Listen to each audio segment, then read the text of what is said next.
you may close your eyes and imagine yourself in the vast lands of thousands of years ago, among the mountains hidden in soft layers of mist. This is where one of humanity's oldest civilizations was born. The ancient lands of China. Picture a gentle breeze swaying the bamboo leaves. The sky flows slowly and calmly, while the people on earth give meaning to the heavens, to the rivers, and to the mountains. For them, nature was not only the world around them, but also something sacred. China's earliest stories begin with legends, where history and myth softly blend together. These tales were whispered at night, told under the sky, and kept alive in the memory of the people. At the beginning, they spoke of great beings who brought order to the heavens and the earth, and who guided humankind. One of them was Pangu. According to legend, Pangu was the first to shape the universe. He emerged from a cosmic egg, separating the sky from the earth. With each breath, he created the wind. With each blink, he brought day and night. The mountains rose from his steps, and the rivers began to flow from his tears. And humanity was born into the order he left behind. Another ancient figure was Nuwa. She shaped small figures from yellow earth and gave them life, creating humankind. But she is remembered not only for her creativity, but also for her compassion. When the sky once cracked open, it was Nuwa who repaired it with sacred stones. For this reason, her hands are forever remembered as protective, gentle, and healing. These myths were not only stories. For the people of those times, they were guides that gave meaning to existence. Every tale reminded them of the harmony between humanity and nature. Even today, in those old legends, one can still feel a quiet sense of peace. Now imagine, thousands of years ago, small communities gathered along the Yellow River. The winding river was their lifeline. It watered their fields, nourished their soil, provided food, and became the cradle of their civilization. For every great civilization begins near water. And China, too, took its first breath beside these rivers. The Neolithic era was one of humanity's calmest and most essential steps. In this period, the ancient peoples of China learned to till the soil, to tame animals, to craft pottery, and to use fire. They built the first villages. Everything was slow, steady, and gentle. Humanity was like a newborn child, learning to live in harmony with its surroundings. Within these small villages, songs were sung, legends were told, and the wisdom passed down by word of mouth began to take shape. As time flowed, these villages grew, slowly merging into larger communities. People looked up at the sky, watched the stars, and learned the rhythm of the seasons. Farming became more fruitful. Gradually, these people became more than small groups surviving day by day. They became the first signs of an organized life. And this was the true beginning of Chinese history. On the banks of a river, among the mist, with the whispers of legends, the first seeds of civilization were sown. Now keep your eyes gently closed, because soon we will we'll see how these seeds grew into the first dynasties, how Xia, Shang, and Zhou rose upon the stage of history. This was only the beginning, but like every journey, the long and peaceful history of China began with these quiet steps. And so, as the quiet mists of the Yellow River slowly part, we begin to see the first outlines of organized life, the seeds of villages, which once clung gently to the riverbanks, start to grow into something larger, something more enduring, something that would leave echoes across the centuries.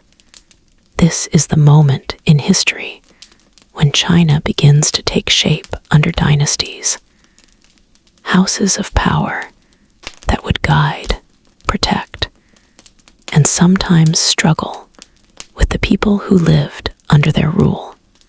The first of these dynasties exists partly in legend and partly in history.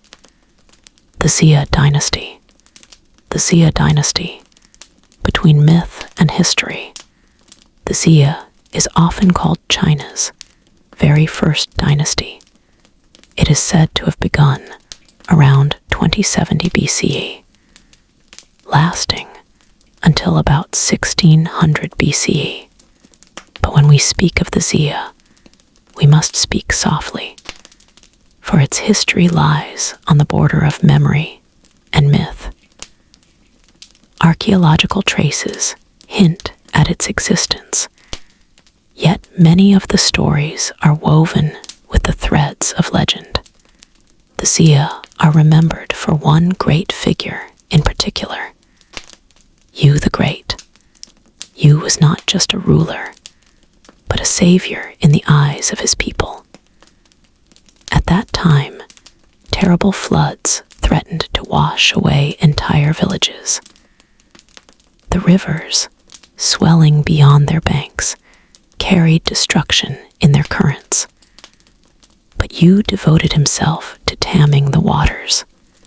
Day and night, he worked. With careful patience, he dug channels, guided the rivers into safe courses, and drained the floods into the sea.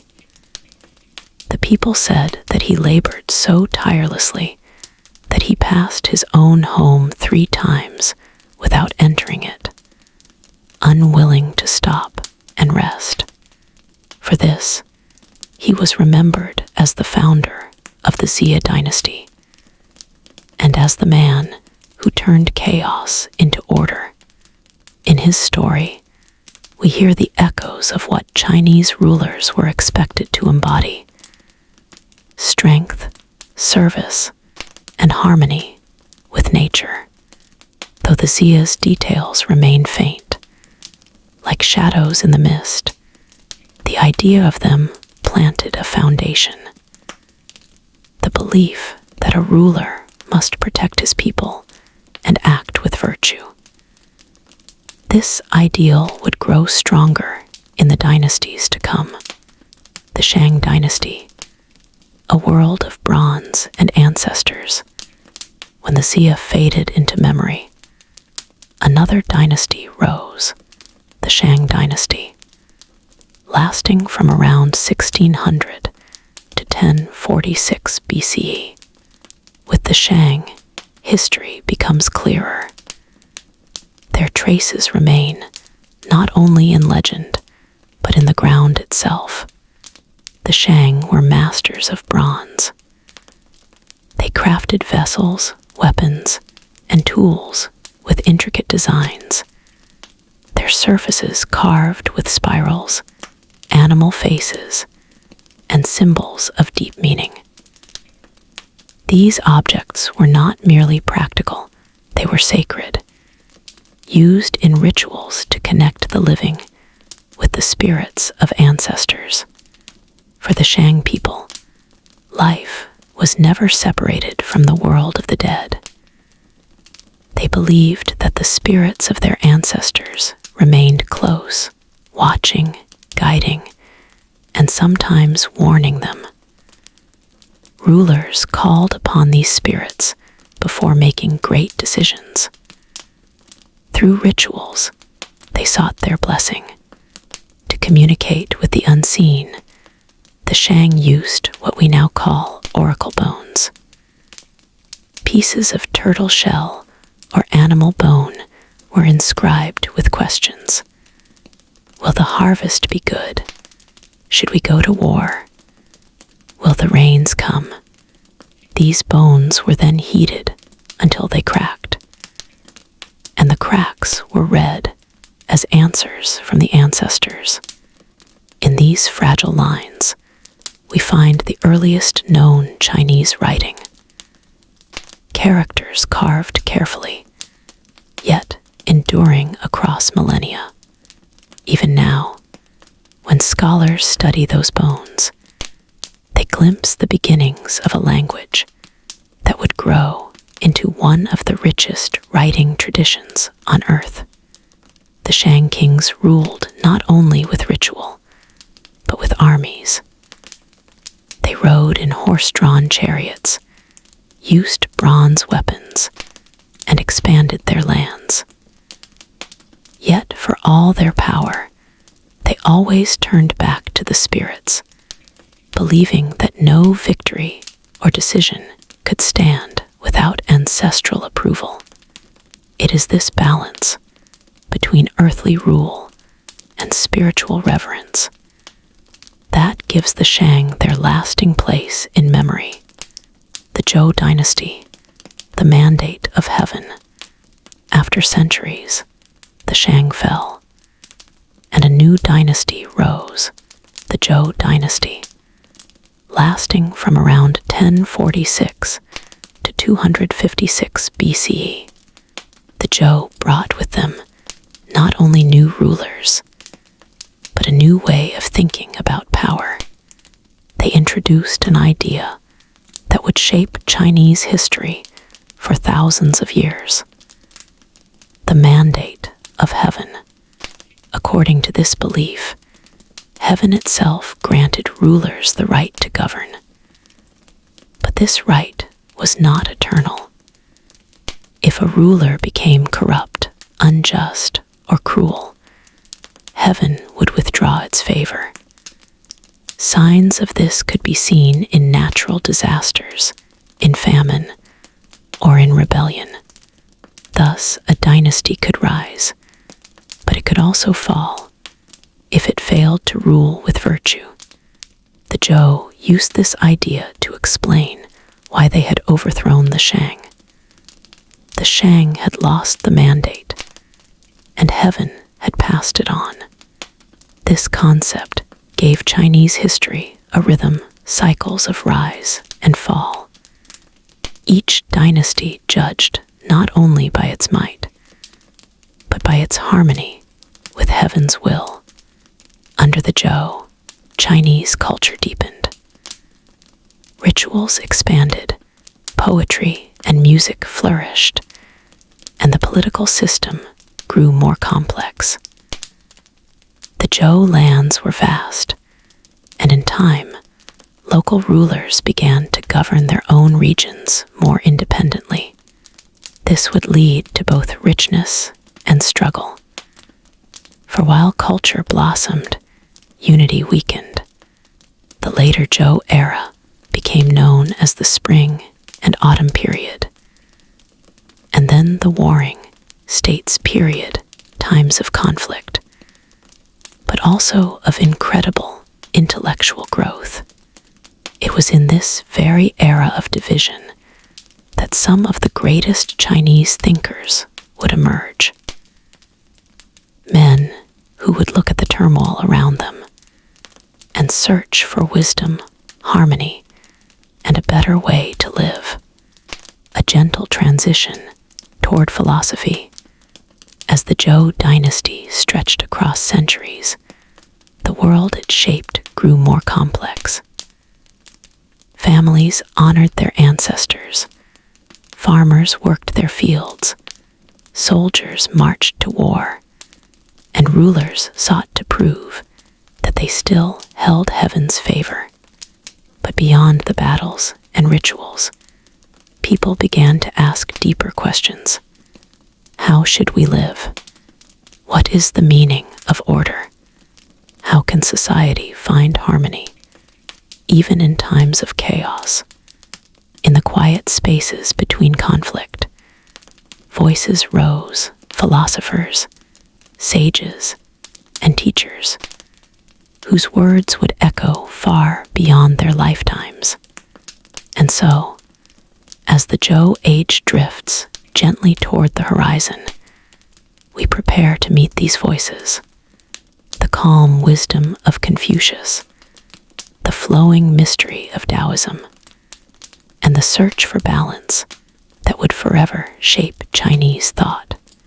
The Zhou dynasty had stretched on for centuries, its rulers claiming the mandate of heaven, its people living beneath a web of rituals, traditions, and ancestral reverence. Yet over time, the Zhou world became fragile. Regional lords grew stronger, while the central king grew weaker. The once unified dynasty began to break apart, giving rise to eras known as the Spring and Autumn period, and later the Warring States period. To many, this was an age of turmoil. Wars between rival states, shifting alliances, and uncertainty. But within the storms of conflict, something remarkable began to happen. When order collapses, people often turn inward, searching for meaning, guidance, and balance. And so, in this time of disunity, some of China's greatest philosophical traditions were born. Traditions that would not only guide their age, but echo for thousands of years to come. Confucius, the teacher of harmony, one of the most enduring voices of this age, was Confucius, known in Chinese as Kongfuzi, Master Kong. He lived during the 6th to 5th century BCE, walking the paths of a fractured China, teaching wherever he could find listeners. Confucius was not a king or a warrior. He was not wealthy, nor did he command armies. Instead, his power was gentle, rooted in words, wisdom, and a vision for how society might live in peace. At the heart of Confucius's thought was the idea of harmony. He believed that human beings could live together peacefully, if only they cultivated virtue within themselves and acted with respect toward others. He spoke often of filial piety, the deep respect children owed their parents, and the respect subjects owed their rulers. But this was not blind obedience. Rather, it was about nurturing a society where each person understood their place, their duty, and their responsibility to one another. He taught that rulers must lead by moral example, not by force. A just ruler, he believed, should be like the North Star, steady, guiding, and constant, while others naturally followed.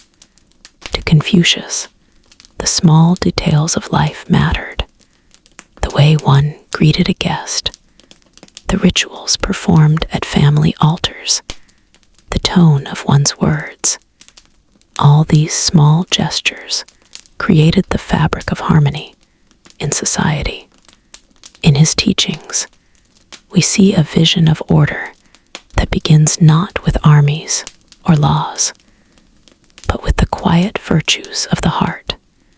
His words were later collected by his students in a work called the Analects.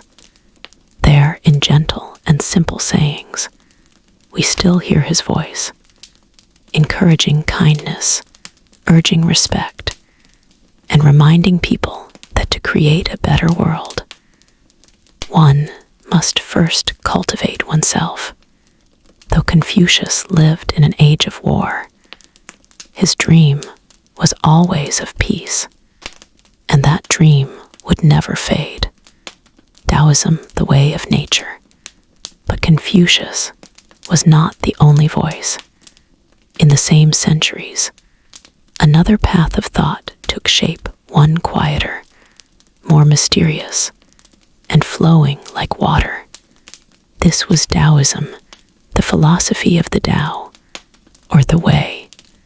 While Confucius looked to society and relationships, Taoist thinkers turned to the natural world. They asked, what if harmony is not found in rituals and order, but in flowing with the rhythms of the universe itself? The legendary figure Laozi, or Old Master, is said to have written the Tao Te Ching, a book of short, poetic verses that still feel like whispers from nature. The Tao, he said, is the way things are. It is the path the rivers follow, the growth of trees, the dance of the seasons. It cannot be forced, nor fully explained. It can only be followed, gently, patiently, like drifting with the current of a stream. Taoism teaches the principle of Wu Wei, often translated as non-action or effortless action. This does not mean doing nothing, but rather acting in harmony with the natural flow of things, without strain, without forcing what does not fit. Imagine water. It is soft, yielding, and gentle. Yet over time, it wears down stone, carves valleys, and shapes the earth itself. That is the power of the Tao. Taoists also believed in living simply, close to nature, cultivating inner calm through meditation and breathing. They saw the world not as something to control, but as something to move with, to adapt to, like bamboo bending in the wind. Where Confucius urged people to fulfill their roles in society, Taoism whispered, step outside, listen to the rustling leaves, watch the stars, and in that stillness, find peace, the balance of yin and yang. Both Confucianism and Taoism were deeply shaped by another ancient Chinese idea, the balance of yin and yang. Yin the dark, soft, receptive. Yang the bright, strong, active. Neither could exist without the other. Day needs night, just as night needs day. The rivers need the mountains, and the mountains need the rivers. Life, too, is a balance. Confucius sought balance in relationships and duties. Taoists sought it in nature and the flow of the Tao. Together, their visions offered different paths, yet both pointed toward harmony. Other voices of the age, the Warring States period, was alive with many philosophies, each searching for answers. There was legalism, stern and strict, which argued that only strong laws and punishments could bring order. There were also the Mohists, followers of Mozi, who preached universal love and practical care for all people. It was as if the turbulence of the age gave birth to 1,000 questions, and thinkers across the land offered 1,000 answers. But of them all, it was the teachings of Confucius and the flowing wisdom of Taoism that endured the longest.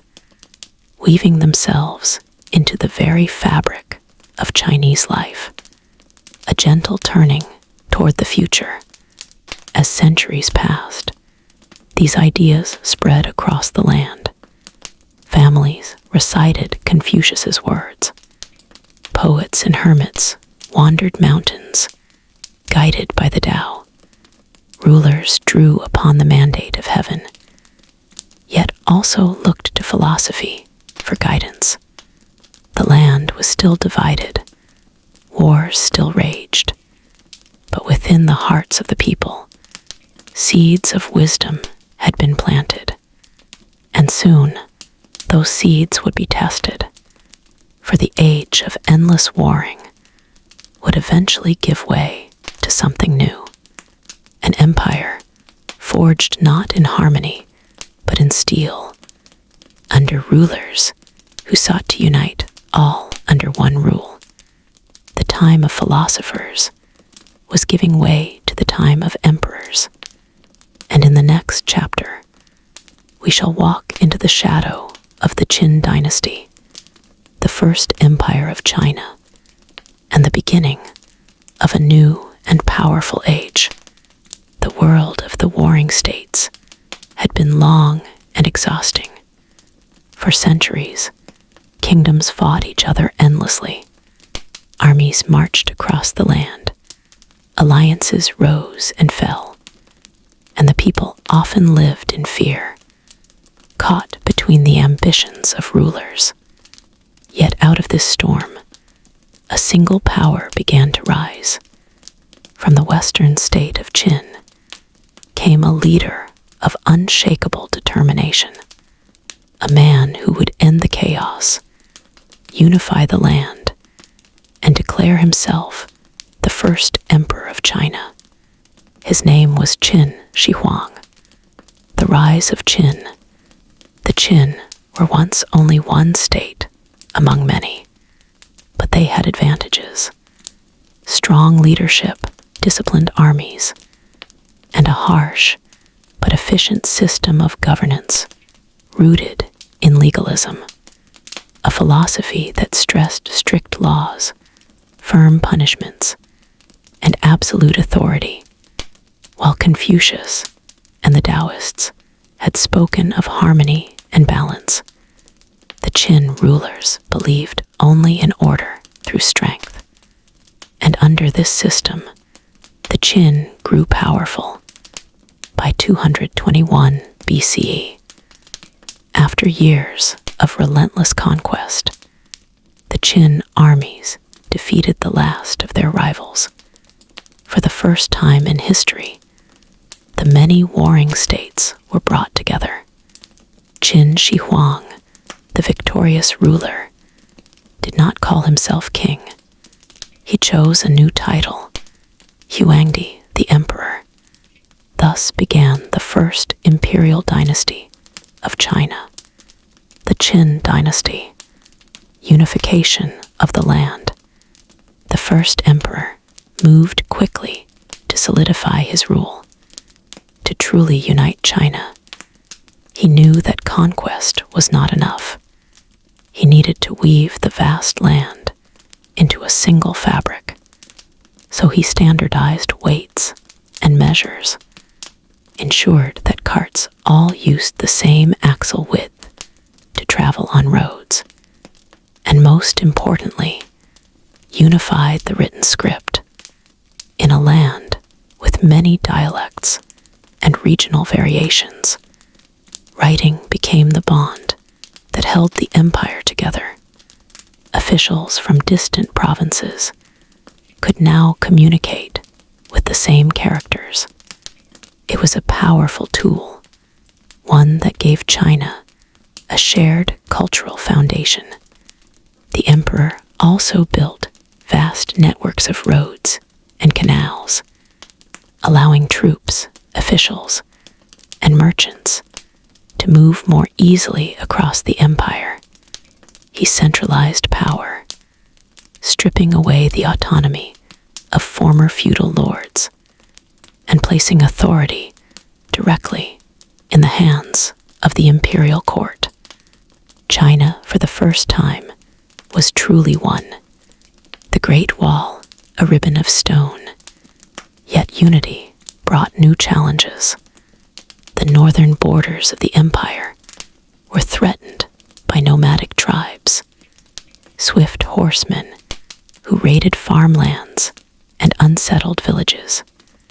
To protect his people, Qin Shi Huang ordered the building of fortifications. Walls that had once been built by separate states were connected and expanded, brick by brick, stone by stone. Laborers worked across mountains and deserts. The result was the early form of what we now call the Great Wall of China. It was not yet the continuous wall we imagine today, but rather a series of long, linked defenses stretching across the northern frontier. For the peasants and soldiers who built it, the work was grueling. Many gave their lives in the process, and legends say that their spirits became part of the wall itself. Yet for the empire, it was a symbol of strength, a reminder that the Qin dynasty could command not only men and armies, but the very landscape itself. The terracotta army, even as he shaped the world of the living. Qin Shi Huang also prepared for the world beyond. In the city of Xi'an, beneath the earth, thousands of clay warriors were crafted. The terracotta army, each soldier was unique, with different faces, clothing, and weapons. There were generals, archers, charioteers, even horses. Together, they formed an eternal army, meant to guard the emperor in the afterlife. For Qin Shi Huang, death was not an ending, but a continuation, and he intended to rule forever. The terracotta army remains, silent and watchful, a testament to the ambition and vision of the first emperor, the harshness of rule. But if the Qin dynasty was powerful, it was also severe. The emperor ruled with an iron hand. Books that did not serve the state were burned. Scholars who questioned authority were silenced. The weight of taxes and labor fell heavily on the common people, as they were forced to work on roads, canals, palaces, and the Great Wall. Order was achieved, but at a cost. The empire was unified, but the hearts of many were weary. Qin Shi Huang himself sought immortality, consuming elixirs and traveling in search of secret medicines. But despite his efforts, death came for him in 210 BCE. Without his strong presence, the Qin dynasty quickly unraveled. Rebellions rose, officials struggled for power, and within just a few years, the dynasty collapsed. The Qin had built the first empire, but it lasted only 15 years. The legacy of the Qin. And yet, though the dynasty was brief, its influence was lasting. The name Qin would echo through history, giving rise to the word China itself. The Great Wall, though rebuilt many times later, began as the vision of the first emperor, the unification of writing, weights, and measures, endured long after the dynasty's fall, and the idea of empire of China as one land, ruled by one authority, would remain central to Chinese history for centuries. The Qin were like a flash of lightning across the sky, brief, brilliant, and unforgettable. toward a golden age. As the Qin fell, chaos returned.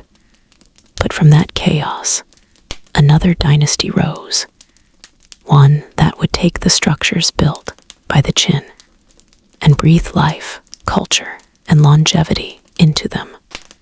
This was the Han Dynasty, an era of prosperity, learning, and connection with the wider world.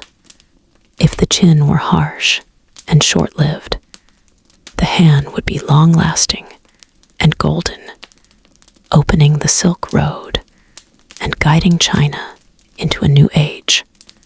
And so, as the fires of the Qin burn out, let us step gently into the dawn of the Han, a dynasty that would shine across history. When the Qin dynasty collapsed, it left behind both unity and exhaustion. The people had lived under harsh laws and heavy labor, and though the empire had been forged with steel, it had not been sustained with kindness. But from the ruins, a new dynasty began to rise, a dynasty that would carry forward the structures of empire, but temper them with wisdom, culture, and balance. This was the Han Dynasty, one of the most celebrated ages in all of Chinese history. The founding of the Han Dynasty, began in 206 BCE, founded by Liu Bang, a man who rose from humble origins to become the Emperor Geazi of Han. Unlike the noble-born rulers of old, Liu Bang had been a peasant and a soldier. He knew the struggles of ordinary people. After defeating his rivals, he declared a new dynasty.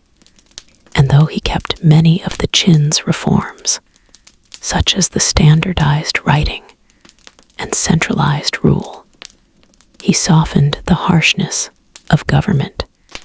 Taxes were reduced, punishments were eased, and Confucian values were embraced. Where the Qin had ruled with fear, the Han sought to rule with a blend of strength and benevolence. Confucianism as the guiding light. One of the greatest changes under the Han was the rise of Confucianism as state philosophy. Confucius's teachings, once the words of a wandering sage, were now placed at the heart of government. Officials were expected to study the Analects and other classical texts. Examinations began to appear, testing knowledge of Confucian thought. In time, this system would grow into the great civil service examinations that shaped Chinese bureaucracy for centuries.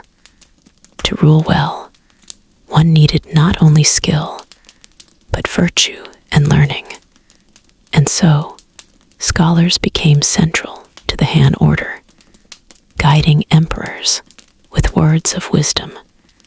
This blending of law, governance, and philosophy gave the Han Dynasty a unique stability, allowing it to last for more than 4 centuries. The glory of Han culture. As the dynasty strengthened, life began to flourish. Cities grew, markets bustled, and culture blossomed.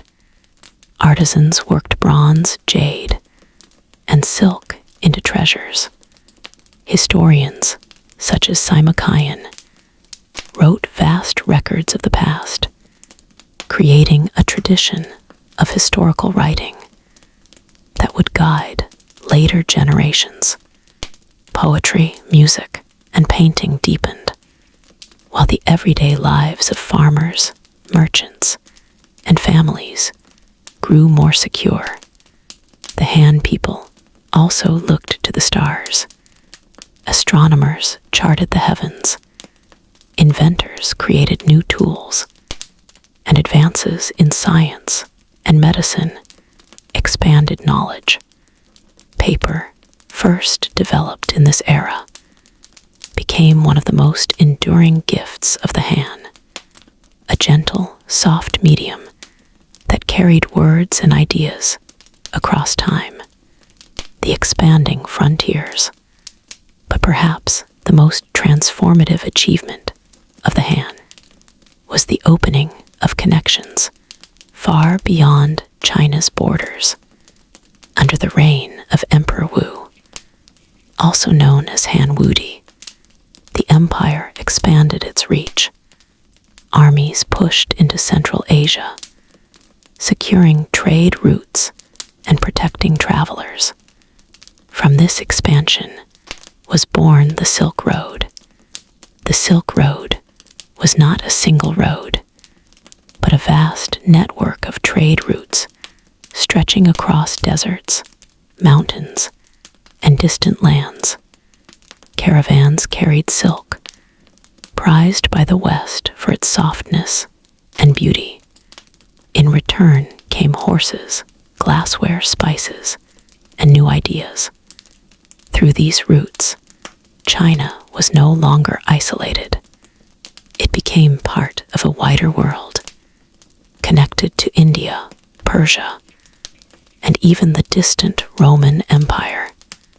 Merchants, envoys, and travelers moved slowly across the Silk Road, their journeys long and perilous, yet filled with the promise of discovery.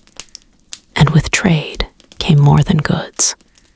It brought culture, beliefs, and stories. Buddhism, carried from India, began to enter China along these paths, planting seeds that would one day blossom deeply in Chinese life in the Han Dynasty. For the common people, life under the Han was more stable than it had been in generations. Farmers tilled their fields, growing millet, rice, and wheat. Families lived in villages of earthen houses, their lives marked by the rhythm of the seasons. Markets were lively places, filled with goods from across the empire. Silk weavers worked patiently at their looms. Blacksmiths hammered iron tools, and children learned the classics in village schools. Though life was not without hardship, taxes, labor, and the risk of war, there was a sense of continuity, of belonging to a vast empire that cared for order and culture. The challenges of power, yet no dynasty is without challenges. The Han grew vast, and with size came strain. Court politics were often turbulent, with eunuchs, generals, and scholars competing for influence.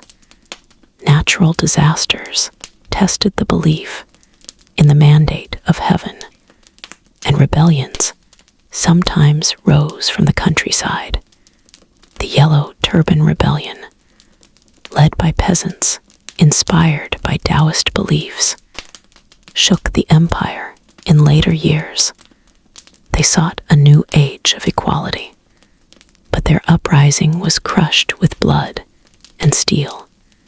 The Han also faced pressure at their borders from nomadic groups who pushed against the frontiers. Maintaining such a vast empire required constant vigilance, and the strain would eventually contribute to the dynasty's decline. The lasting golden age. Still, for centuries, the Han endured. Its culture, inventions, and philosophies became so influential that even today, many Chinese people identify themselves as Han Chinese, a reflection of the dynasty's deep legacy. It was an age of balance, of strong governance tempered by Confucian thought, of flourishing trade and culture, and of a people who, for a time, lived under the warmth of prosperity, toward division once more.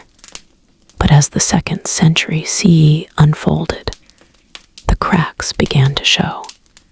Corruption in the court, unrest in the provinces, and mounting external threats weakened the dynasty. By 220 CE, the Han dynasty finally collapsed. The empire that had once stretched so proudly along the Silk Road broke apart into rival kingdoms. The age of unity gave way to an age of division once more.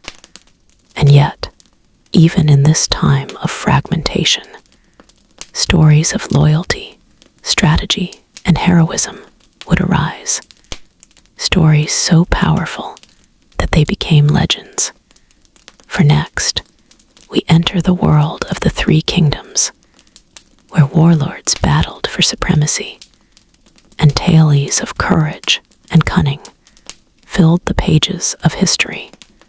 When the Han dynasty finally collapsed in 220 CE, the empire that had once seemed eternal fell into fragments. The great unity of the Han had given way to division, and China entered one of its most turbulent, yet most legendary eras. This was the time of the Three Kingdoms. It was an age of heroes and warlords, of shifting alliances and battles, but also an age of unforgettable stories. Stories that echo even today, whispered through history and literature. The fall into division. The late Han dynasty had weakened under corruption, rebellion, and natural disaster. Peasants had risen in the Yellow Turban Rebellion, and though the revolt was crushed, the empire never fully recovered. Generals, governors, and warlords carved out their own territories. The central authority of the emperor was gone, and power fell into the hands of men with armies at their backs. China was no longer one empire. It was a vast landscape of rival powers, the three great kingdoms. By the early 3rd century, 3 dominant states had emerged. Wei in the north, controlled by Cao Cao and later his successors. Shu in the west, led by Liu Bei, who claimed the legacy of the Han. Wu in the south, ruled by Sun Quan and his family. Each kingdom had its own strengths. Wei was vast and resource-rich. Shu was smaller but proud, claiming moral legitimacy. And Wu thrived along the Yangtze River, with strong naval power. The balance between these 3 powers would define the era. Cao Cao, the brilliant and fearsome warlord.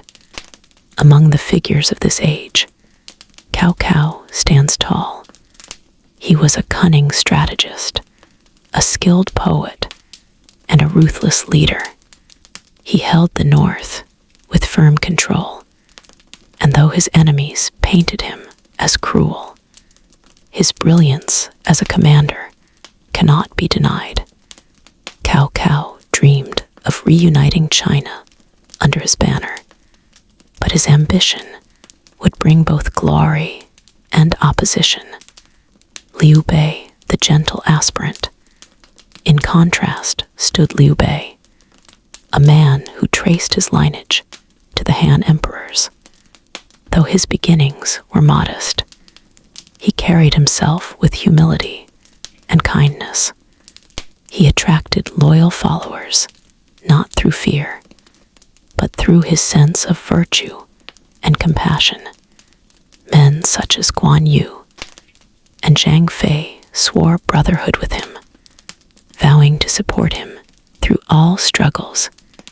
Their story of brotherhood, told in countless retellings, became one of the most moving tales of loyalty in Chinese history. Sun Quan, the steady leader of the South. The third great figure was Sun Quan, who inherited leadership of Wu after his elder brother's death. He was young but wise, balancing boldness with caution. With strong generals and a secure position along the Yangtze, he held the South against northern invasions. Under Sun Quan, Wu grew into a powerful kingdom, stable and prosperous compared to the chaos elsewhere.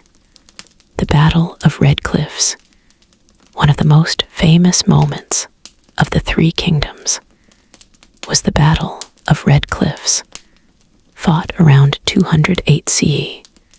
Cao Cao, with his vast northern army, marched south, seeking to crush both Liu Bei and Sun Quan. If he succeeded, he would control all of China. But at the banks of the Yangtze River, his advance was stopped. The forces of Liu Bei and Sun Quan joined together, a rare alliance against a common enemy. Through brilliant strategy, including the use of fire ships to set Cao Cao's fleet ablaze, the Allied forces won a decisive victory. The Red Cliffs became legendary, not only as a battle of armies, but as a triumph of wit, courage, and unity in the face of overwhelming odds. Zhu Liang, the sleeping dragon, among the most celebrated figures of this time, was Zhu Liang, the strategist and advisor to Liu Bei. Known as the Sleeping Dragon, he was said to possess unmatched wisdom. He designed clever strategies, built ingenious devices, and guided Shu with foresight and patience. Zhu Liang embodied the ideal of the scholar advisor, using intellect rather than brute force to shape the destiny of kingdoms. His calm, almost mystical presence in the stories of the Three Kingdoms continues to inspire admiration today. Life amid the chaos, though the age was filled with battles and rivalries, ordinary people still lived their lives. Farmers planted and harvested, merchants traded goods, and families sought peace amidst the turmoil. For many, the wars were distant, yet ever present, like distant thunder rolling across the land. But even in such times, songs were sung, poetry was written, and legends grew, because people sought comfort in stories of loyalty, bravery, and hope. Romance of the Three Kingdoms. Centuries later, this age was immortalized in the great novel, Romance of the Three Kingdoms, written in the 14th century by Luo Guanzhong.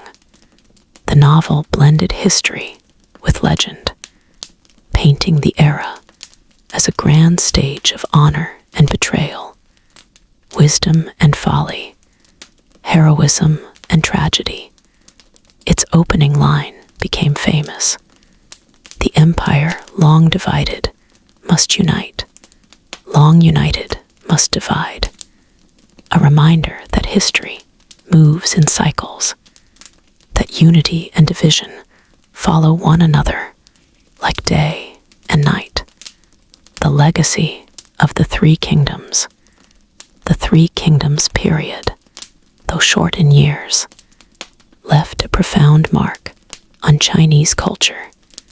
Its stories of brotherhood, loyalty, and strategy continue to inspire plays operas, and modern films.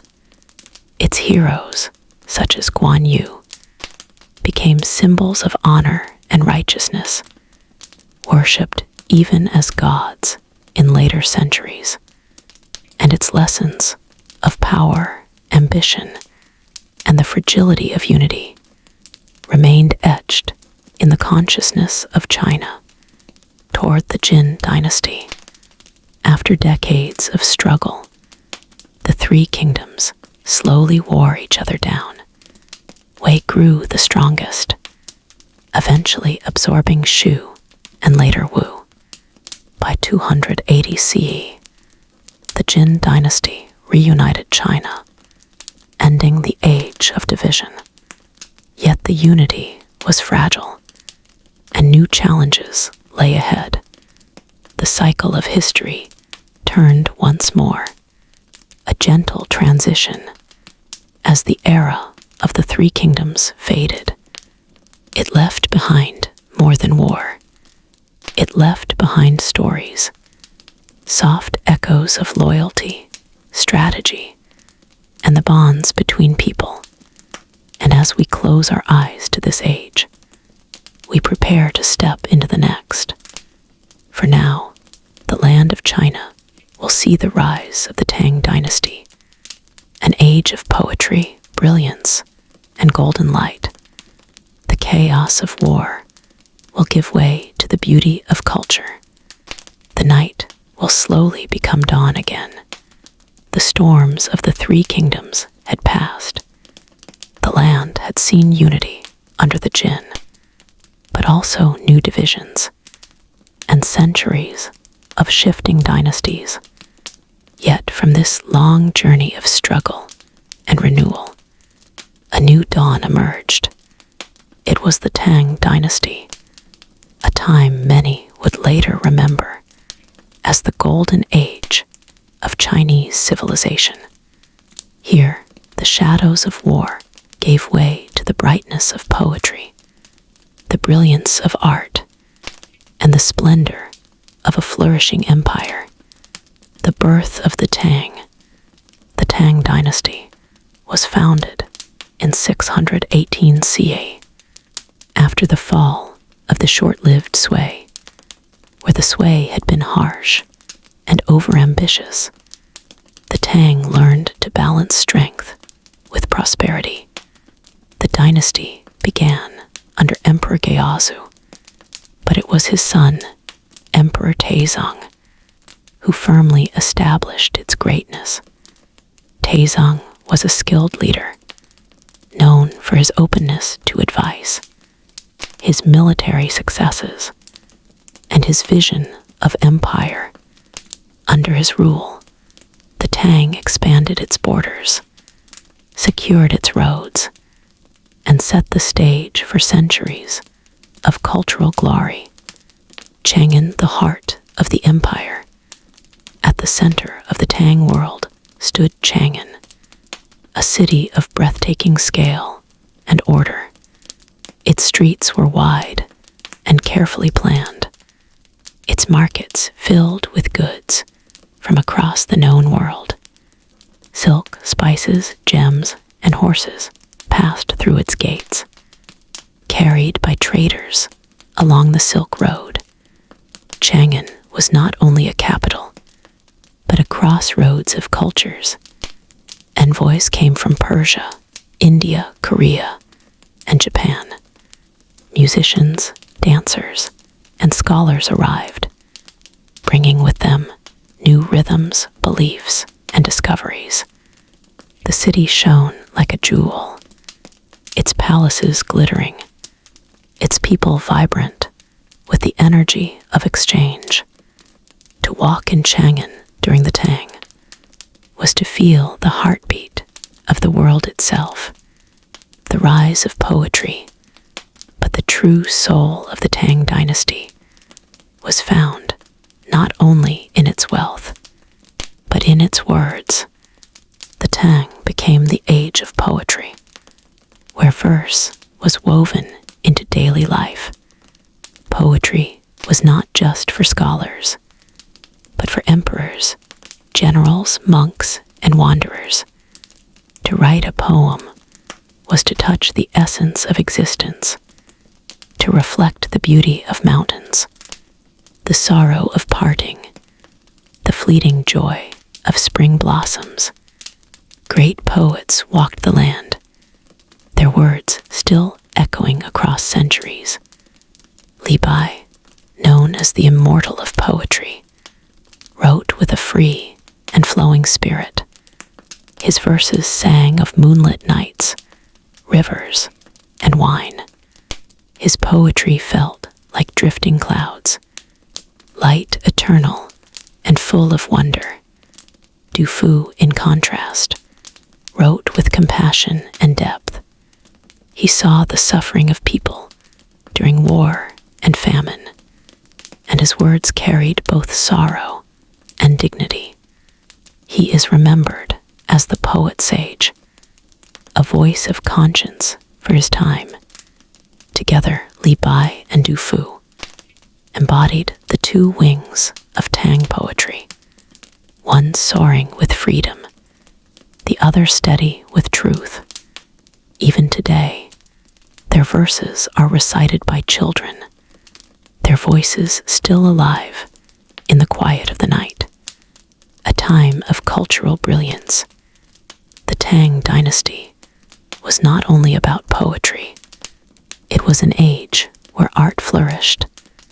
Painters captured landscapes with brush and ink, creating scenes of mountains and rivers that seemed alive with mist. Calligraphers turned writing into art, their strokes flowing like water, each character a dance of meaning and beauty. Music filled the courts, with instruments from distant lands, blending with native melodies. Dancers in bright silks moved gracefully, their movements like waves upon the sea. Buddhism, carried along the Silk Road, blossomed deeply in Tang China. Monks traveled to India, returning with scriptures and wisdom. Temples rose across the land, their statues of serene Buddhas, offering peace to all who entered. Empress Wu Zetian, among the remarkable rulers of the Tang, was Wu Zetian, the only woman to ever rule China as emperor in her own right. Her path to power was complex and controversial, yet she proved to be capable and ambitious. She supported scholars, expanded the empire's influence, and encouraged the spread of Buddhism. Though some criticized her rule, her legacy remains unforgettable, a symbol of strength in a world dominated by men. The Tang expansion, the Tang dynasty, was not content to remain within its borders. Its influence spread along the Silk Road into Central Asia, Korea, and beyond. At its height, the Tang was one of the most powerful empires on Earth, respected and admired by neighbors near and far. But with power also came challenges. Frontiers were difficult to defend, and internal rivalries began to stir. The Enlushan Rebellion. In the mid-8th century, the Tang faced a devastating blow. The Enlushan Rebellion, what began as a military uprising, grew into years of war and destruction. The once glorious capital was abandoned. Millions of lives were lost, and the empire was shaken to its core. Though the Tang survived, it never fully regained the brilliance of its earlier days.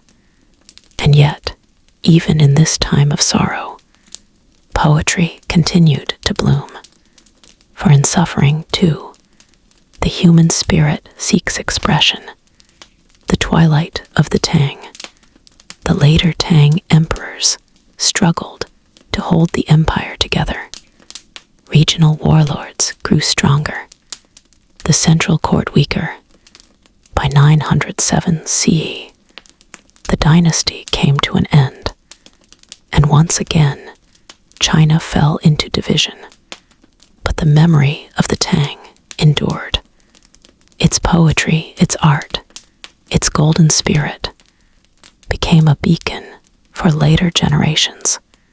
For many, the Tang represented the height of Chinese civilization, an age when culture and power walked hand in hand, when words and beauty filled the air like music. A gentle transition as we close our eyes on the Tang dynasty. We feel both its radiance and its fragility. A golden age, like the bloom of a flower, shines brilliantly but does not last forever. From here, we move into the age of the Song dynasty, a time of new inventions, discoveries, and daily wonders. The brightness of poetry will give way to the quiet light of innovation. The story continues gently, like a river flowing forward. The Tang dynasty had shone like a golden sun, but as all suns must, it eventually set. China entered a period of division, with warlords and rival states competing for power. Yet out of this turbulence, a new dynasty arose, one that would not only preserve the brilliance of culture, but also bring quiet innovations into the daily lives of its people.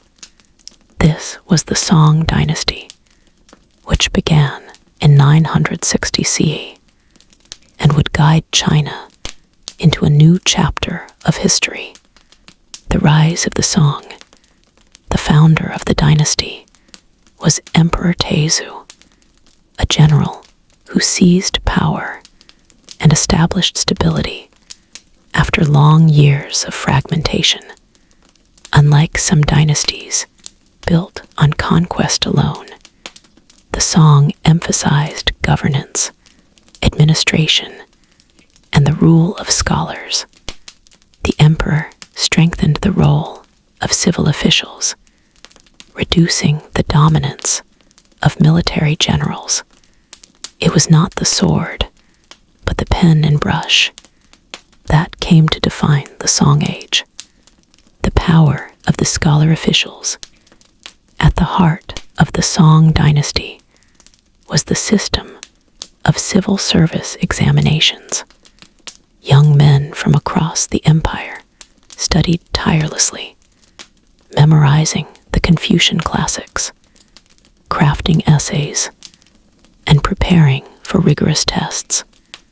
Those who succeeded could rise to positions of great responsibility, no matter their birth. This gave the dynasty an administration based on knowledge and learning, a system that prized wisdom and balance. And so, the image of the scholar official became a symbol of the Song age, gentle, thoughtful, and dedicated to harmony, the flourishing of daily life. Life under the Song was rich, not only in politics, but in the everyday rhythms of society. Cities expanded and markets thrived. The capital, first Kaifeng and later Hangzhou, became centers of bustling life. Streets were filled with shops selling silk, tea, porcelain, and books. Restaurants offered delicate meals. Tea houses welcomed guests with warm brews. And theaters entertained with music and drama. Ordinary people could enjoy festivals, walk across brightly lit bridges at night, and wander through lively markets that stayed open even after sunset. For the first time in history, nightlife became a part of urban culture in China. Inventions and innovations. The Song dynasty was also an age of remarkable invention. It was during this time that gunpowder began to be used, first for fireworks, later for weapons. Printing advanced, moving from carved woodblocks to the invention of movable type, which allowed books to be produced more quickly. This spread knowledge far and wide, making learning more accessible than ever before. The compass was refined, guiding sailors across seas with greater certainty. Paper money was introduced, making trade and commerce smoother. These quiet innovations shaped not only China, but the world that would follow. Art and culture. The Song was not only practical, it was deeply artistic. Painters captured landscapes with a delicate hand. Instead of focusing on people, they often painted mountains, rivers, and trees. The vastness of nature was seen as a mirror of the human spirit.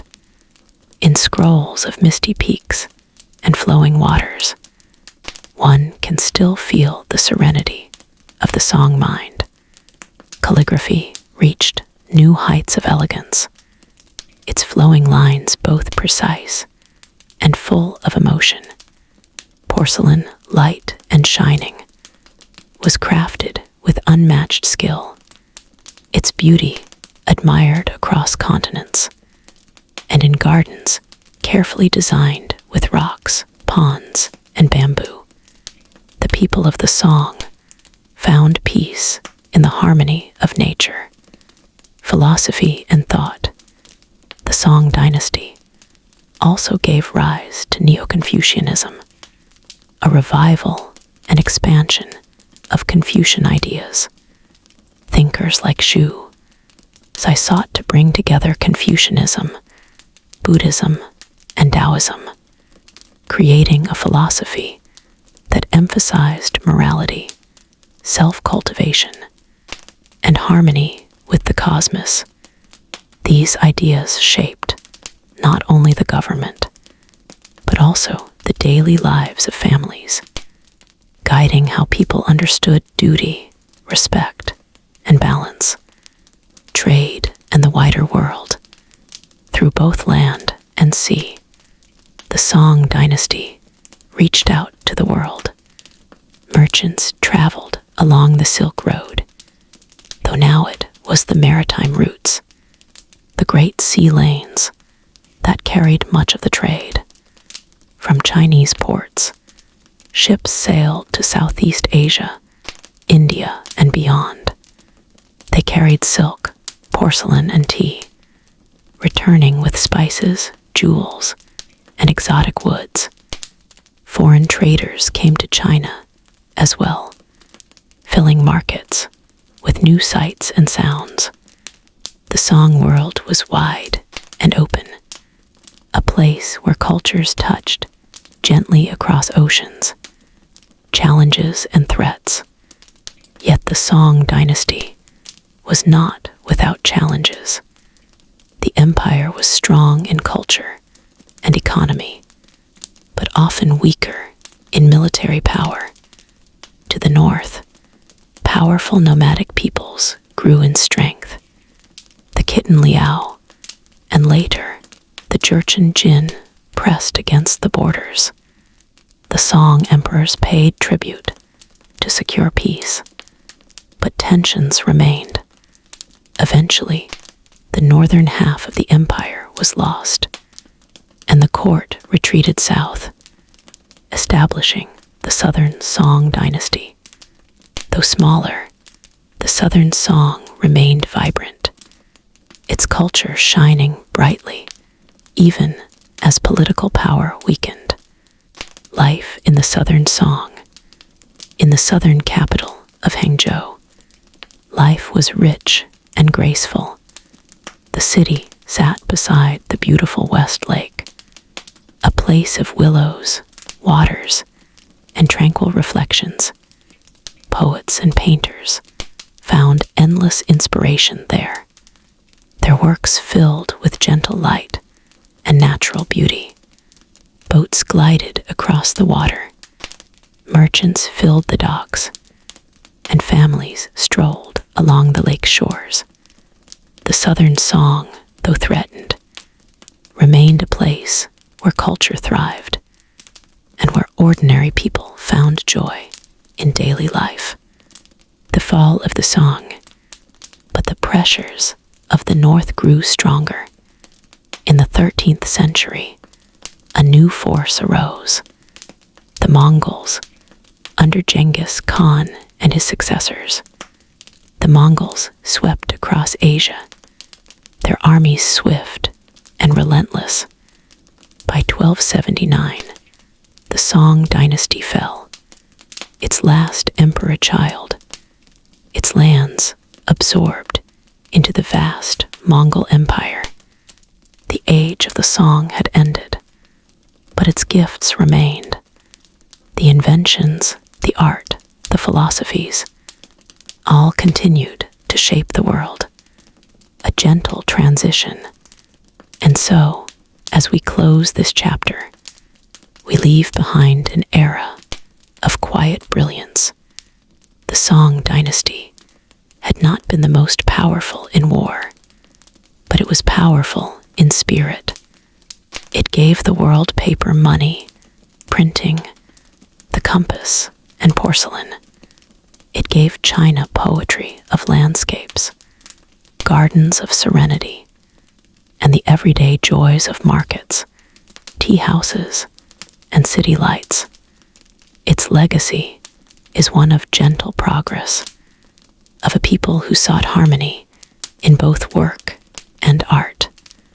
But now, the winds of the steppe are rising. The Mongols will sweep across China, bringing change as fierce as a storm. In the next chapter, we enter the age of the Yuan dynasty, when the empire of the horsemen, the Southern Song, ruled the Middle Kingdom, flourished along rivers and lakes, its culture delicate and its cities vibrant. But far to the north, across the steppes, a new power was rising, like a sudden storm. These were the Mongols, fierce horsemen and skilled archers, led by the mighty Genghis Khan. Within decades, they had carved an empire across Asia, swiftly moving across deserts, plains, and mountains. China, with its wealth and cities, became a target. The dynasty that valued learning and art was about to meet the relentless power of the steppe. The fall of the Song, the Mongols advanced steadily. By the mid-13th century, Kublai Khan, grandson of Genghis, focused on conquering the lands of China. The Southern Song, though culturally rich, was militarily weaker than the Mongols. City after city fell, and finally, in 1279, the Song dynasty came to an end. The last emperor, a young boy, disappeared into history, and China entered a new age. The Yuan dynasty, ruled by foreign emperors from the vast Mongol Empire. Kublai Khan and the Yuan dynasty. Kublai Khan was not only a warrior, he was a visionary. He adopted aspects of Chinese governance, learning from the scholars and administrators of the Song. He moved the capital to Dadu, modern-day Beijing, a city that would remain central in China for centuries. Under Kublai, the Yuan dynasty sought to integrate Mongol rule with the traditions of Chinese civilization. This was not an easy task. The Mongols were nomads with different customs, and many Chinese officials resisted foreign rule. Yet the dynasty endured, creating an empire that was vast, diverse, and interconnected. Cultural encounters and exchange. The Yuan period was remarkable for its cultural encounters. The Mongols welcomed foreigners to their courts, including merchants, travelers, and scholars. One of the most famous visitors was Marco Polo, who journeyed from Venice and later described the wonders of Kublai Khan's court. Trade flourished along both land and sea routes. Silk, porcelain, paper, and tea traveled westward, while horses, silver, and new ideas came from afar. China under the Yuan became a bridge between East and West, a place where ideas, goods, and culture flowed like a gentle river, even amid the backdrop of conquest and change. Life in Yuan China. For ordinary people, life during the Yuan dynasty was complex. The Mongols placed themselves at the top of the social hierarchy, followed by Central Asians, Northern Chinese, and finally, the Southern Chinese. This structure caused tension, but daily life continued. Farmers tilled fields, merchants sold goods, and cities thrived as centers of trade. Artisans continued to craft porcelain, lacquerware, and textiles, blending traditional Chinese styles with new influences from the wider Mongol Empire. Though political power was in foreign hands, the spirit of Chinese culture remained alive. Innovation and administration. The Yuan dynasty also continued practical innovations. The postal system was expanded, ensuring communication across the vast empire.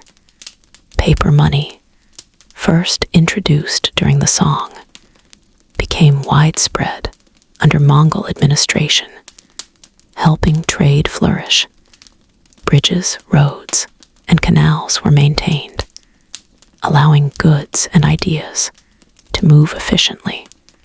Even under conquest, China's infrastructure remained a marvel, a network connecting cities, fields, and distant lands. Art and literature. Artists under the Yuan faced challenges, but creativity persisted. Poets and painters turned inward, often reflecting the tension between foreign rule and personal spirit. Landscapes, calligraphy, and delicate brushwork expressed subtle emotions, quietly preserving the essence of Chinese identity. Theater also flourished.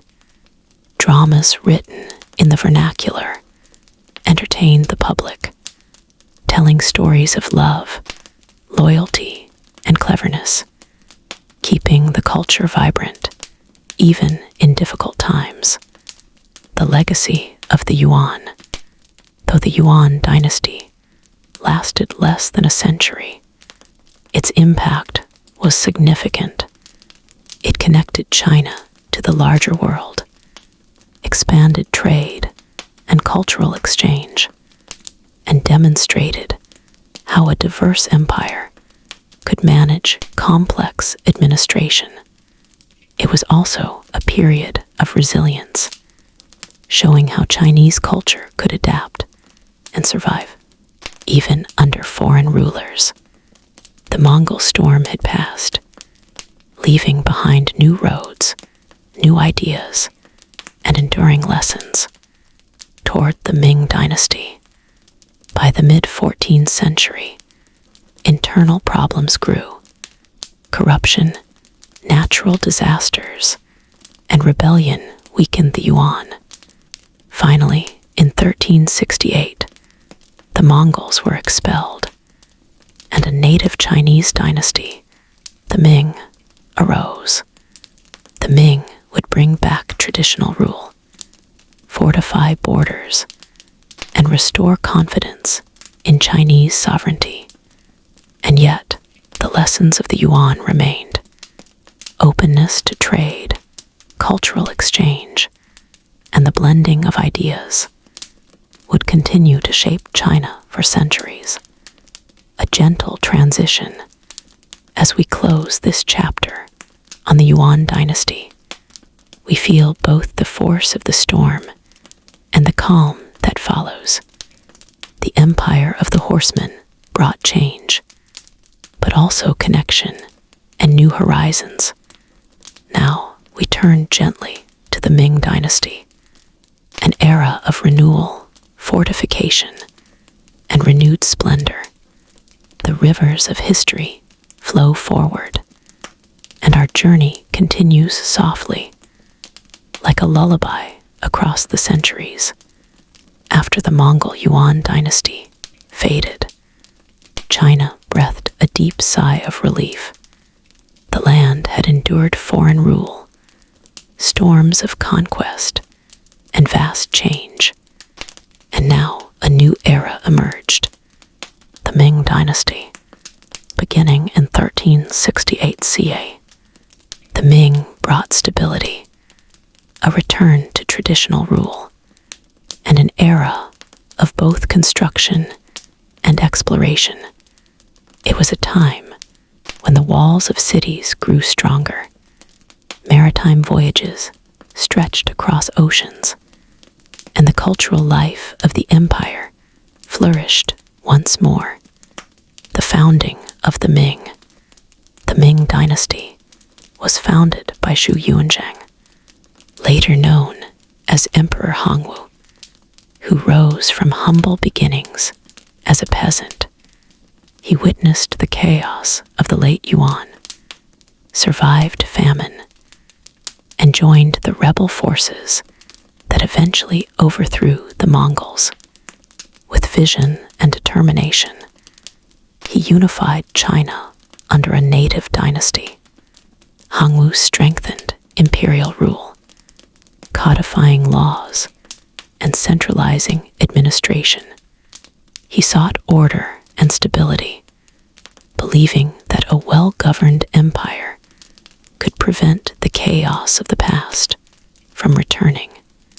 Fortresses and the Great Wall, one of the most enduring symbols of the Ming, is the Great Wall. The walls existed before. The Ming emperors reinforced and expanded them, creating fortresses to protect against northern invasions. These walls stretched across mountains, deserts, and plains, a testament to human endurance and the desire for security.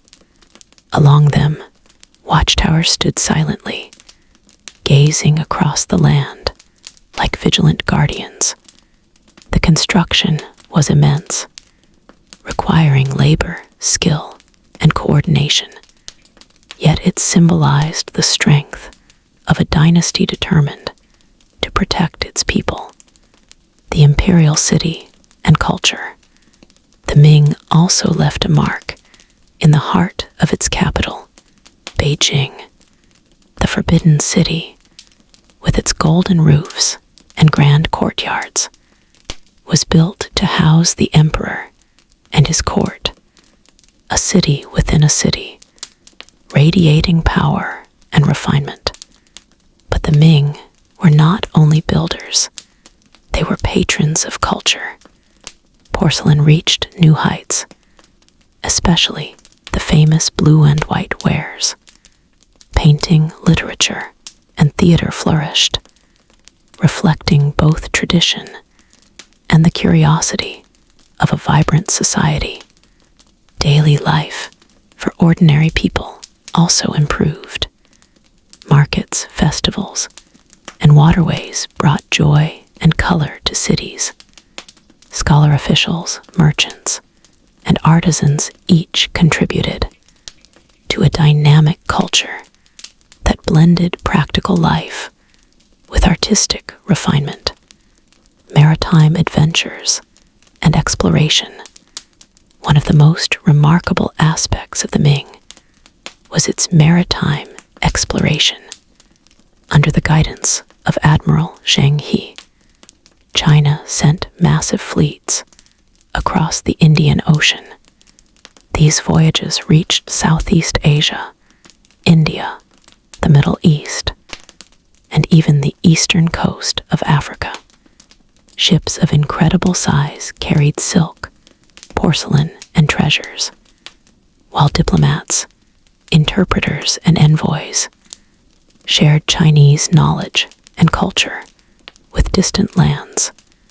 Though these voyages were eventually scaled back, they left a legacy of curiosity and exchange, showing that China was a civilization capable of reaching beyond its shores. The governance of the Ming. The Ming emperors valued order and discipline. Officials were selected through rigorous civil service examinations, ensuring that knowledge, not birth alone, determined leadership. Taxes were collected efficiently, and infrastructure projects, roads, canals, bridges, were maintained across the empire. The dynasty emphasized both moral and practical governance. The idea was clear. A stable society depended on wise rulers and responsible citizens. Art and literature, artistic expression, under the Ming, continued to thrive. Porcelain became a symbol of elegance and skill. Scholars and poets reflected on nature, virtue, and the fleeting moments of life. Gardens, meticulously designed, offered spaces for quiet reflection. The Ming also valued literature that was accessible to ordinary people. Stories of heroism, romance, and moral lessons were shared widely, keeping the culture alive, not only for the elite, but for families, merchants, and children across the empire. Challenges and resilience. Despite its accomplishments, the Ming faced challenges. Internal corruption, court intrigue, and occasional peasant uprisings tested the dynasty. External threats, particularly from northern tribes, demanded vigilance. Yet the Ming managed to endure for nearly 3 centuries, maintaining order and leaving behind a rich legacy. It was a dynasty that balanced tradition with innovation, strength with culture, and governance with the needs of everyday life.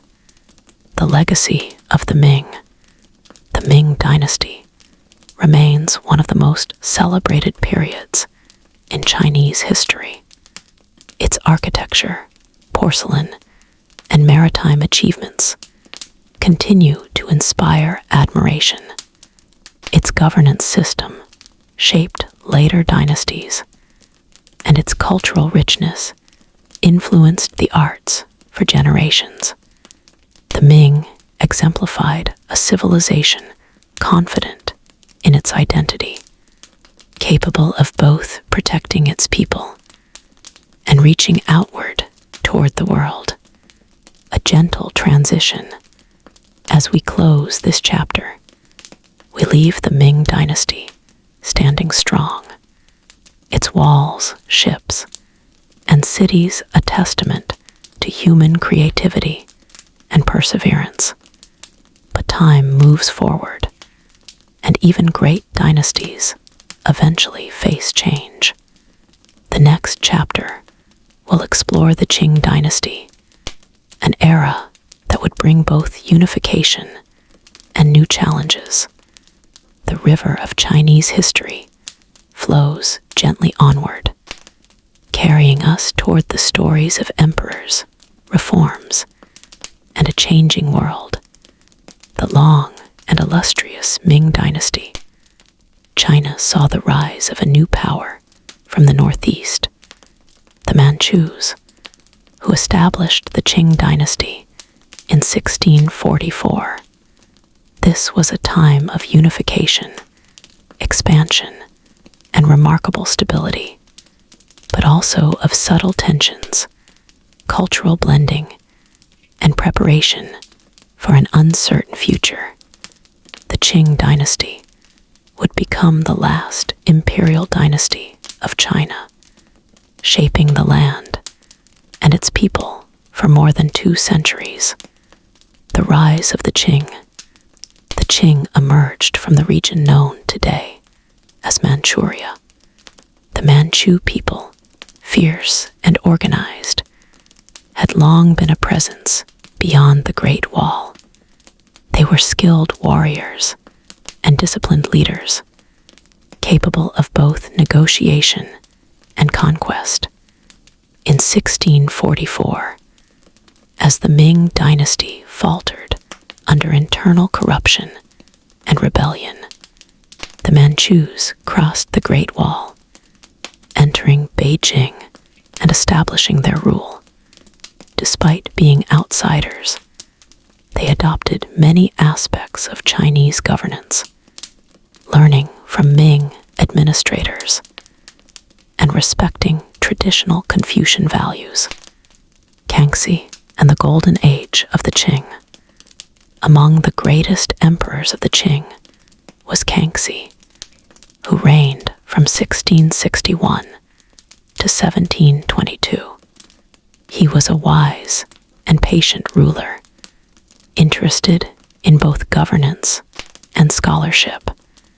Kangxi expanded the empire's borders, stabilized the court, and promoted education and science. Under his reign, China experienced prosperity, with fertile fields, thriving markets, and a flourishing art scene. Stability allowed scholars, poets, and artisans to thrive, continuing centuries of cultural richness. Territorial expansion. The Qing Dynasty expanded China's boundaries further than ever before. To the north and west, Qing armies secured Mongolia, Tibet, and Xinjiang. The empire became vast, stretching from the deserts to the high plateaus, encompassing diverse peoples and cultures. This expansion required careful administration, balancing military presence with local governance, and blending the Manchu traditions with centuries of Chinese bureaucracy. The arts and culture. The Qing emperors valued culture deeply. Porcelain and ceramics reached new levels of refinement, especially the delicate colors and intricate designs of Famiro's porcelain. Painting and calligraphy continued to flourish, often blending traditional Chinese themes with subtle Manchu influences. Gardens and palaces, such as those in Beijing and Chengde, offered spaces of serene beauty, reflecting harmony between nature and human design. Literature also thrived, with novels, poetry, and historical writing, preserving the stories of past dynasties and celebrating the present. Daily life under the Qing. For the people, life under the Qing was generally stable, though social hierarchy and strict laws defined their place. Farmers worked the fertile lands. Merchants traded across cities, and along rivers, and artisans created goods, both practical and beautiful.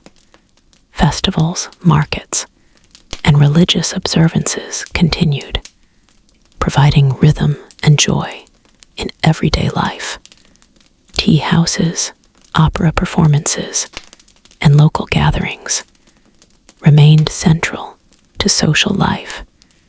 The empire's infrastructure, from roads to canals, supported commerce, travel, and communication, helping maintain cohesion across the vast territory. Challenges and resilience. The Qing dynasty was not without challenges. Internal rebellions occasionally erupted, such as the White Lotus Rebellion, testing imperial authority.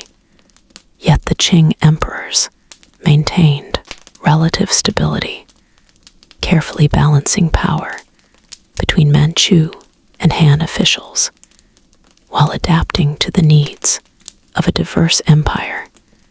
Foreign contact slowly increased, with European traders arriving at coastal cities. This marked the beginning of a new chapter in Chinese history, hinting at both opportunity and future tension.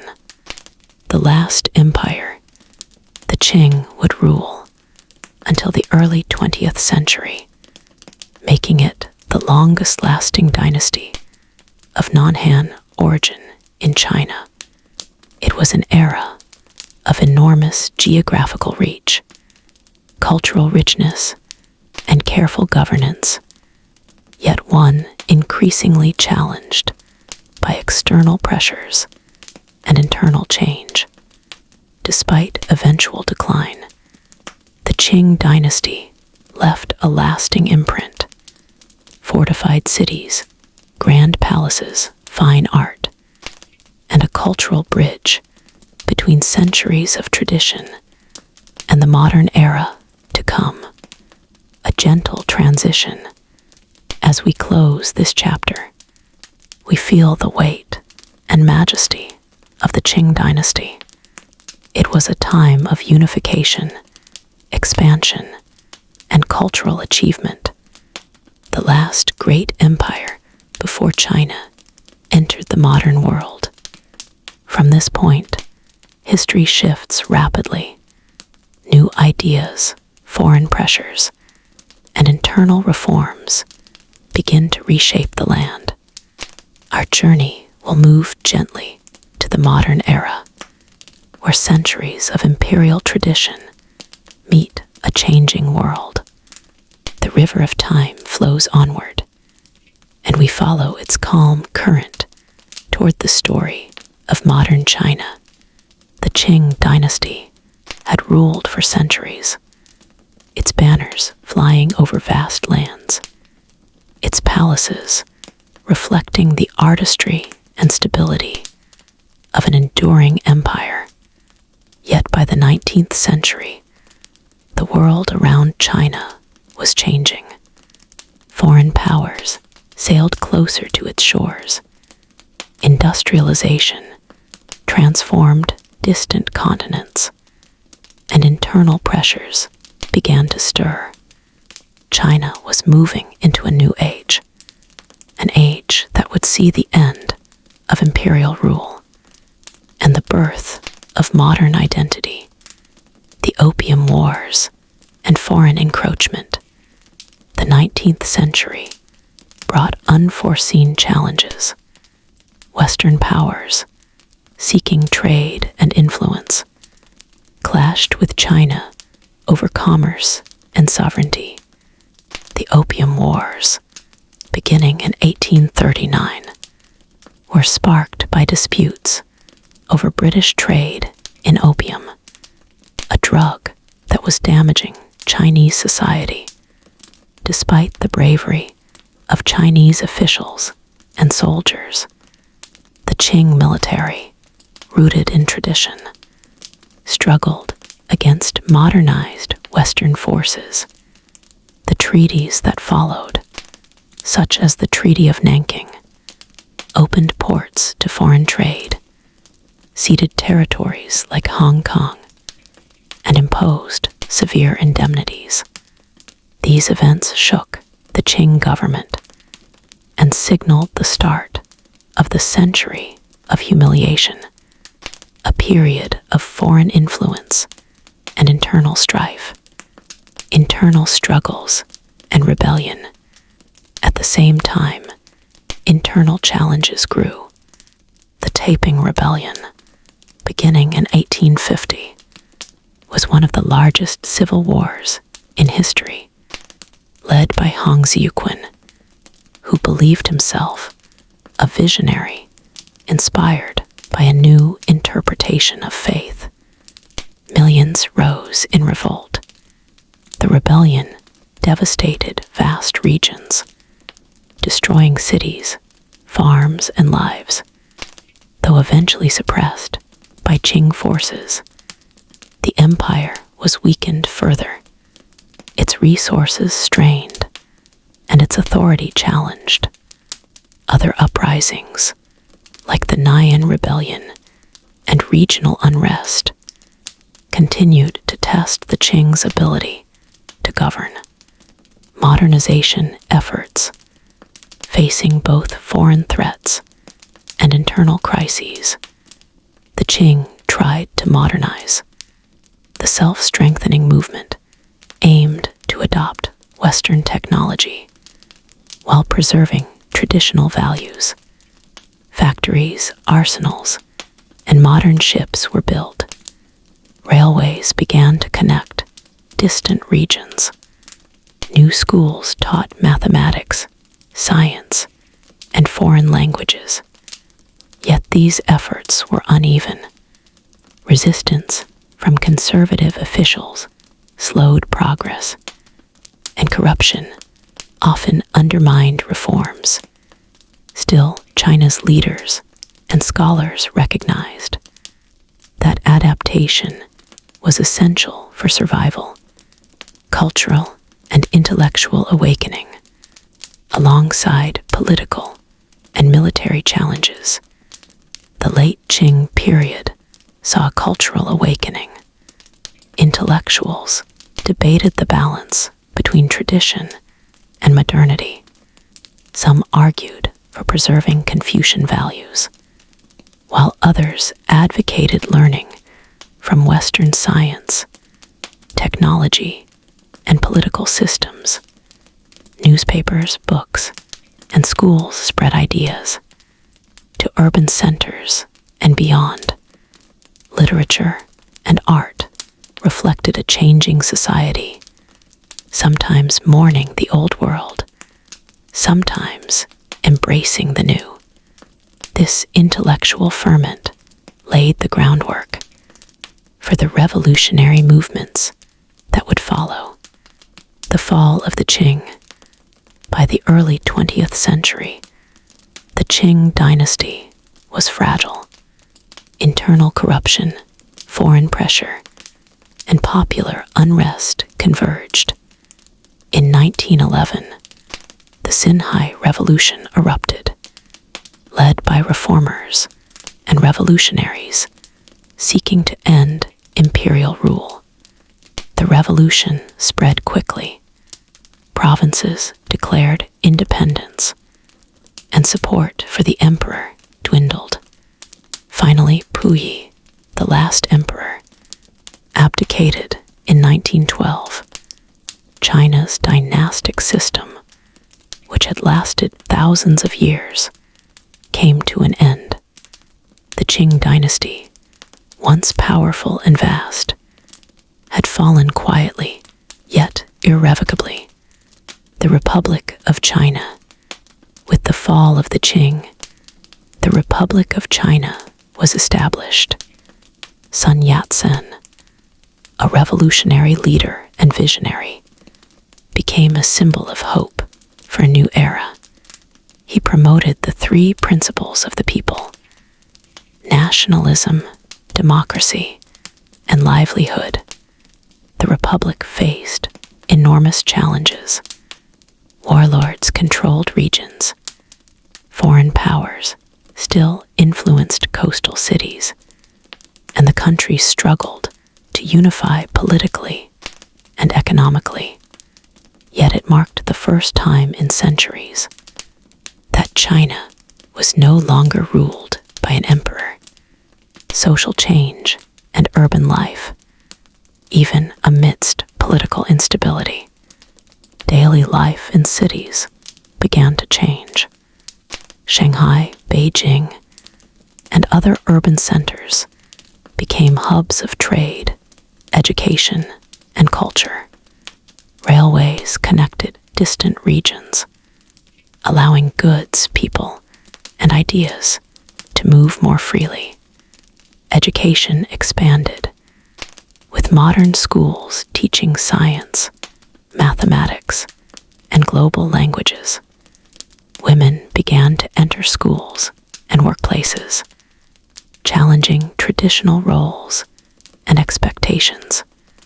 The arts reflected this dynamic era. Theater, literature, and newspapers captured the complexities of modern life, blending traditional themes with contemporary concerns.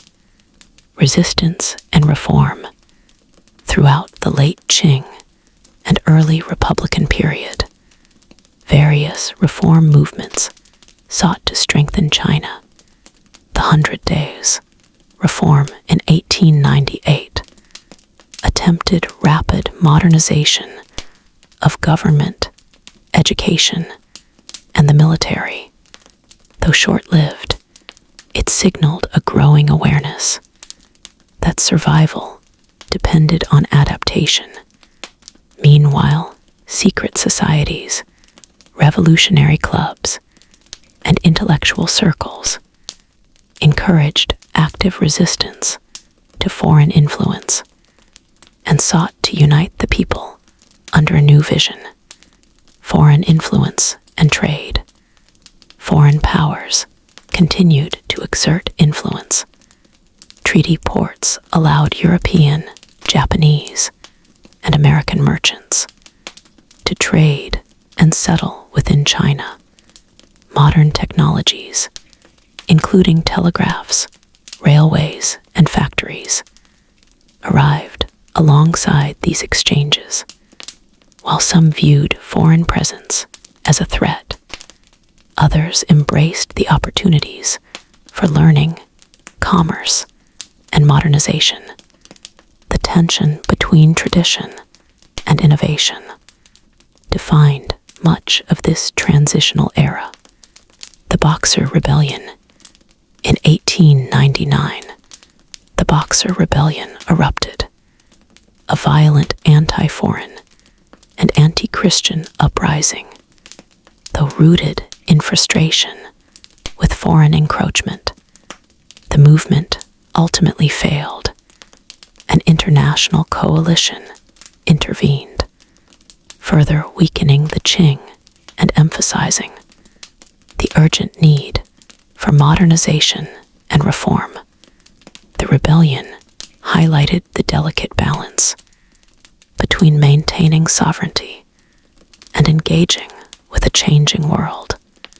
Toward the 20th century, as the 20th century approached, China faced the immense task of building a modern nation. The collapse of dynastic rule, the spread of revolutionary ideas, and the exposure to global technology and trade all created a society in flux. Yet amidst uncertainty, hope persisted. People envisioned a China that could reclaim its place as a strong, unified, and respected nation. The legacy of modernization, the late Qing and early Republican periods, laid the foundation for modern China. They revealed both vulnerabilities and strengths. A vast, culturally rich society capable of innovation, yet challenged by internal divisions and foreign pressures. Education, infrastructure, and social reform became central to national revival. Modern ideas slowly blended with traditional values, creating a unique path forward for the Chinese people. A gentle reflection. As we close this final chapter, we reflect on the long journey of China, from the early dynasties that unified the land, through periods of division, brilliance, and conquest, to the last imperial age and the dawn of the modern era. China's story is one of resilience, creativity, and continuity. Each dynasty left its mark: the grandeur of the Tang, the innovations of the Song, the openness of the Yuan, the renewal of the Ming, and the enduring legacy of the Qing. The transition to modernity, though challenging, was part of this continuous flow of history, carrying the wisdom, culture, and spirit of generations forward. A soft ending. Now, as we lie back and listen to the whispers of centuries, we feel the gentle rhythm of history, a river that never stops, moving through time, through dynasties, through lives. From the first emperor who unified China to the last Qing ruler who witnessed the dawn of a new era, the story has been one of endurance, learning, and adaptation. And though the past is behind us, its lessons, beauty, and stories remain, flowing softly into our imagination, bringing a sense of calm, reflection, and wonder. Let the journey of 3,000 years lull you into quiet thought, a gentle meditation on a land of emperors, poets, warriors, and dreamers.